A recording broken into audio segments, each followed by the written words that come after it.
دوستو، سائبیریا کی جغرافیائی اور موسمی خصوصیات ہمیشہ سے ہی اس کی ترقی کی راہ میں رکاوٹ رہی ہیں، لیکن یہ ریجن روس کے لیے ہمیشہ سے اسٹریٹجکلی انتہائی اہم رہا ہے۔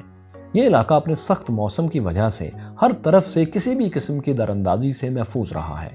اگرچہ یہ علاقہ سال کے زیادہ تر حصے میں سخت سردی کی لپیٹ میں رہتا ہے اور جمع ہوا بھی رہتا ہے، جس کی وجہ سے اس کی آبادی انتہائی کم ہے، لیکن یہ علاقہ روس کے لیے معاشی اعتبار سے انتہائی اہمیت رکھتا ہے۔ روس کے تقریباً 70% تیل اور گیس کے ذخائر سائبیریا کے علاقے ہی میں پائے جاتے ہیں۔ روس سائبیریا سے حاصل ہونے والی گیس کی بدولت ہی اس وقت دنیا میں قدرتی گیس کا سب سے بڑا ایکسپورٹر ہے۔ یورپ کے اکثر ممالک گیس کے لیے صرف روس پر ہی انحصار کرتے ہیں۔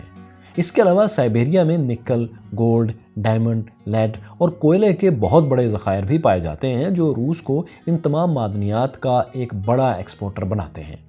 ایک اندازے کے مطابق پوری دنیا میں نکل کے معلوم ذخائر کا 40% سائبیریا میں پایا جاتا ہے۔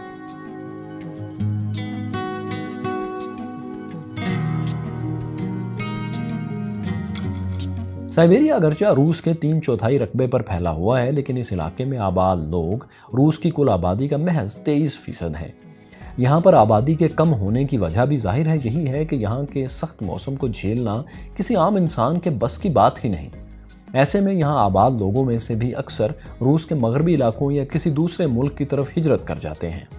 دوستو، اگرچہ سائبیریا میں آبادی کم ہے اور یہاں آباد لوگ کسی دوسرے شہر میں جانا چاہتے ہیں، لیکن 1960 کی دہائی 1960s میں جب سوویت یونین اور امریکہ کی سرد جنگ جاری تھی اور حالات ٹھیک نہیں تھے، تو سائنسدانوں کی ایک ٹیم اپنی فکری آزادی کے لیے مغربی سائبیریا کے ایک علاقے میں چلی گئی تھی اور اپنی تحقیقی سرگرمیوں کا یہیں آغاز کر دیا تھا۔ آج وہاں 2.5 کلومیٹر کے علاقے میں 20 سے زائد ریسرچ انسٹیٹیوٹ بن چکے ہیں۔ اس گلی کو smartest street in the world کہا جاتا ہے۔